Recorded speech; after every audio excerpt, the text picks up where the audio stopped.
નમસ્તે વિદ્યાર્થીઓ, આજે આપણે ધોરણ 6માં વિષય ગણિત સમજીશું. આજે આપણે પ્રકરણ 1 સંખ્યા પરિચય સમજવાના છીએ. આગળના વિડીયોમાં આપણે ઘણું બધું સમજી ગયા હતા, તો ચાલો હવે આજે આપણે નવું સમજીએ. હવે આજે આપણે સમજવાના છીએ અંદાજ, એટલે કે હવે અંદાજ 1.3.1. તો અહીં તમને સમાચાર આપ્યા છે. ભારત પાકિસ્તાન સાથે ટાઈ થયેલી હોકી મેચ 51,000 દર્શકોએ સ્ટેડિયમમાં. કેટલા દર્શકો? 51,000 દર્શકોએ સ્ટેડિયમમાં અને દેશભરમાં 40 મિલિયન દર્શકોએ ટેલિવિઝન પર જોઈ.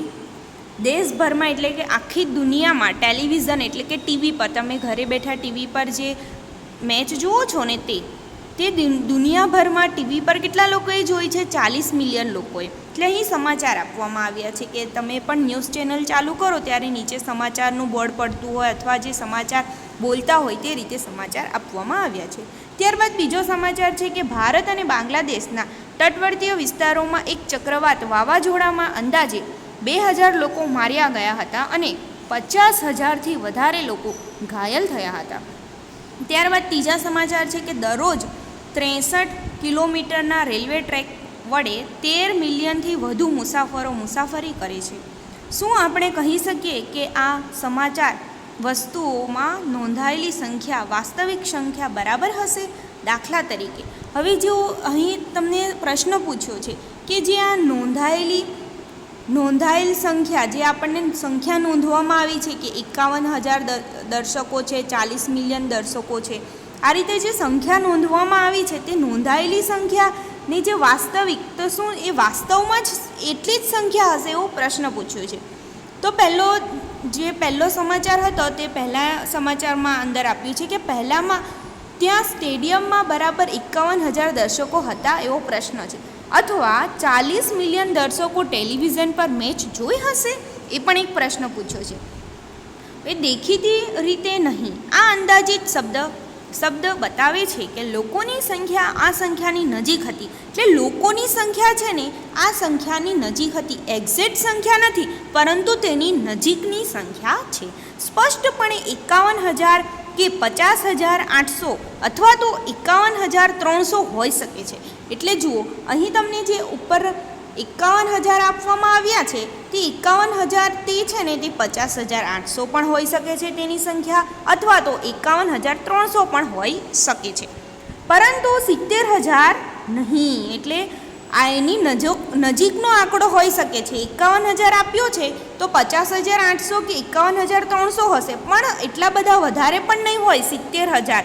અને જો ઓછા હોય તો એકદમ ઓછા 20,000 જેવા પણ ના હોય. એટલે તમને સમજૂતી આપી છે.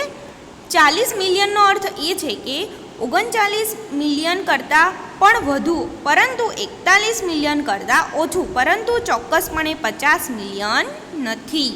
હવે આપણે આગળ સમજીએ. ઉપરોક્ત ઉદાહરણમાં આપેલા જથ્થાઓ ચોક્કસ ગણતરીઓ નથી, પરંતુ જથ્થાનો વિચાર આપવાનો અંદાજ છે. હવે ચોક્કસપણે ગણતરી નથી, એમાં સ્પષ્ટપણે કહેવામાં આવ્યું છે કે આ જે ગણતરીના આંકડા છે એકદમ ચોક્કસપણે નથી, પરંતુ જે જથ્થો છે તે જથ્થાનો વિચાર કરવાનો અંદાજ છે. એટલે આપણે અહીં અંદાજનો ટોપિક ભણી રહ્યા છીએ, એટલે તેનો અંદાજ કહેવામાં આવ્યું છે. આમાંના દરેક શું સૂચવે છે તે અંગે ચર્ચા કરો. આપણે અંદાજ ક્યારે કાઢીએ છીએ? તમારા ઘરમાં એક મોટી ઉજવણીની કલ્પના કરો. હવે તમારા ઘરે કોઈ મોટી ઉજવણી હોય, જાણે કે કોઈની બર્થડે પાર્ટી હોય, બીજું કોઈ ફંક્શન હોય, તો કોઈ મોટી ઉજવણીની કલ્પના તમારે કરવાની છે. પહેલાં તો તમે મહેમાનોની અંદાજિત સંખ્યા નક્કી કરો. હવે કેટલા મહેમાન આવવાના છે તેની તમારે અંદાજિત સંખ્યા તો તમે નક્કી કરશો ને. તમે કહી શકો છો કે ચોક્કસ કેટલા મહેમાન આવશે તે વ્યવહારિક રીતે અશક્ય છે, બરાબર ને? કેટલા મહેમાન આવશે, કારણ કે આપણે જેની ગણતરી કરી હોય તે મહેમાન કોઈ કારણોસર ન પણ આવી શકે, અથવા તો જેની ગણતરી ના કરી હોય અને તેમના પાસે જો ટાઈમ હોય તો કોઈ મહેમાન વધારેનું પણ આવી શકે છે. એટલે કોઈ ચોક્કસ આપણે કહી શકતા નથી કે કેટલા વ્યવહારિક રીતે તે અશક્ય છે ચોક્કસ વાત કહેવી. તે જ રીતે આગળ એક્ઝામ્પલ આપ્યું છે કે દેશના નાણાપ્રધાન દર વર્ષે બજેટ રજૂ કરે છે. એક પ્રકારનું બજેટ રજૂ કરવામાં આવે છે. મંત્રી શિક્ષણ શીર્ષક શીર્ષક હેઠળ ચોક્કસ રકમ નક્કી કરે છે. શું આ રકમ એકદમ સચોટ છે? પ્રશ્ન પૂછ્યો છે. તે વર્ષે દરમિયાન દેશના શિક્ષણ માટે જરૂરી ખર્ચના જરૂરિયાતોનો માત્ર એક સારો અંદાજ છે. એ ફક્ત એક અંદાજપત્ર છે. એવી પરિસ્થિતિઓ વિશે વિચારો જ્યાં આપણને ચોક્કસ સંખ્યાની જરૂર હોય અને તેમની પરિસ્થિતિમાં તેમની સરખામણી કરો છો જ્યાં તમે માત્ર અંદાજિત સંખ્યા સાથે અંદાજ લગાવો. આવી દરેક પરિસ્થિતિના 3 ઉદાહરણ આપો. તો ચાલો હવે આપણે આગળ સમજીએ 1.3.2 આસન્ય મૂલ્ય આસાદન દ્વારા નજીકના 10નો અંદાજ. હવે નજીકના તમે કઈ રીતે અંદાજ લગાવી શકો તે આપણે આ સમજીએ. તો હવે પહેલાં તો તમને એક ચિત્ર આપવામાં આવ્યું છે. તેમાં જુઓ 200 ખાનામાં નંબર આપવામાં આવ્યા છે 259, 260. આ રીતે તમને 271 સુધી આપવામાં આવી છે અને અમુક સંખ્યાઓ પર ધજા પણ લટકાવવામાં આવી છે. તો ચાલો તેના વિશે શું કહેવામાં આવે છે તે સમજીએ. તો એ આપવામાં આવ્યું છે કે શોધો કે કઈ સંખ્યા પરની ધજા. તમારે શોધવાનું છે કે કઈ સંખ્યા પરની ધજા 260ની નજીક છે. હવે પહેલાં તો આપણે 260 સંખ્યા શોધવી પડે. તો 260 અહીંયા છે. હવે 260ની કઈ ધજા નજીક છે? તો તમને કઈ ધજા નજીક લાગે છે? અહીંયાથી તો આ જે બાજુની ધજા છે તે જ નજીક લાગે છે ને? હા, તો 261ની ધજા નજીક છે. તો આપણે અહીં જવાબ લખી શકીએ કે 261ની ધજા નજીક છે. ત્યારબાદ બી આપ્યું છે કે કઈ સંખ્યા પરની ધજા 270ની નજીક છે? તો 270 આ છે અને 270ની ધજા કઈ નજીક પડે? આ બાજુમાં છે તે ડાબી બાજુ પર છે 269. તો તમારે જવાબ લખવાનો 269ની ધજા નજીક છે. હવે તમને બીજું કીધું છે કે તમારે નોટબુકમાં, તો બાળકો ખાસ તમારે જે આ મેં સમજાવું છું તે નોટબુકમાં પણ કરતા જશો તો જ તમને ખ્યાલ આવશે. હવે શું કહ્યું છે કે તમારી માપપટ્ટી પર સંખ્યા 10, 17 અને 20 દર્શાવો. હવે તમારે તમારી માપપટ્ટી પર દર્શાવવાનું છે એટલે તમારે પહેલાં નોટબુકમાં ડ્રો કરવાનું છે. આ રીતે અહીં તમને આપેલું છે તે પ્રમાણે 10, 17 અને 20 તમારે મૂકવાના છે. તો જો અહીંયા 10 આપ્યા છે, પછી શું આપ્યું છે? 17 પર તો ધજા જ મૂકેલી છે અને બીજો 20 આપ્યો છે. આ રીતે દર્શાવ્યા. હવે પ્રશ્ન પૂછ્યો છે કે 17 એ 10ની નજીક છે? હવે જુઓ 17 સંખ્યા જે અહીંયા છે તે શું 10ની નજીક છે? ના, થોડી તો દૂર છે. બરાબર, નજીક છે કે 20ની નજીક છે? હવે શું પ્રશ્ન છે? જે આ 17 વચ્ચે આપ્યો છે તે કોની નજીક પડે? અહીંયા આ સાઈડ 20ની નજીક પડશે કે 10ની નજીક પડશે? આ તો તમે કહી શકશો કોણ નજીક છે? હા, આ 20ની નજીક છે. તે જ રીતે બીજું છે કે 17 એ 10ની નજીકના તફાવતની સરખામણીમાં 17 થી 20ની વચ્ચેનો તફાવત નાનો છે. બરાબર, તેથી આપણે 17નું આસન્ય મૂલ્ય 20 લઈએ છીએ. હવે 12નો વિચાર કરો. હવે તમારે 12 સંખ્યાનો વિચાર કરો જે 10 અને હવે 12 સંખ્યા લઈએ અહીંયાથી જે 10 અને 20ની વચ્ચે પણ છે. હવે જો 10 અને આ 10 છે, આ 10 આપેલ છે અને 20 અને આ 10 અને 20ની વચ્ચે તો છે જ. બરાબર, જો કે ત્યારબાદ આપણે સમજીએ કે જો કે 12 એ 20 કરતાં 10ની નજીક થશે. હવે 20 કરતાં તો 10ની નજીક થશે, સાચી વાત છે. તેથી આપણે 12નું આસન્ય મૂલ્ય 10 લઈએ છીએ. હા, હવે જે બાજુ નજીકનું મૂલ્ય નજીક પડતું હોય તે સંખ્યા આપણે લઈ શકીએ છીએ. આપણે 10ના આધારે હવે આપણે 10ના આધારે 76નું આસન્ય મૂલ્ય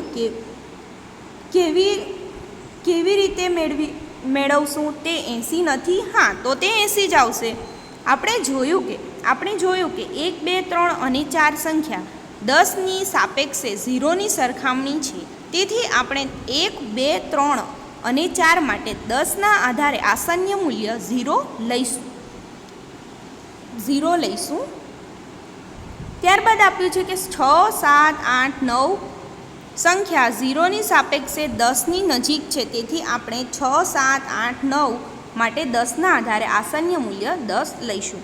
હવે શું કહ્યું છે આમાં ખાસ વાત કે સંખ્યા જો 1, 2, 3, 4 હોય, આટલી સંખ્યા હોય તો તેનું મૂલ્ય આપણે શું લેવાનું છે? 0, કેમ કે તે 0ની નજીક છે. પરંતુ જ્યારે આપણે આગળ જઈએ છીએ 6, પરંતુ જ્યારે આપણે આગળ જઈએ છીએ તો 6, 7, 8, 9 આ જે સંખ્યા છે તે કોની નજીક છે? 10ની નજીક છે, એટલે તેનું આસન્ય મૂલ્ય આપણે શું લઈ શકીએ? 10 લઈશું.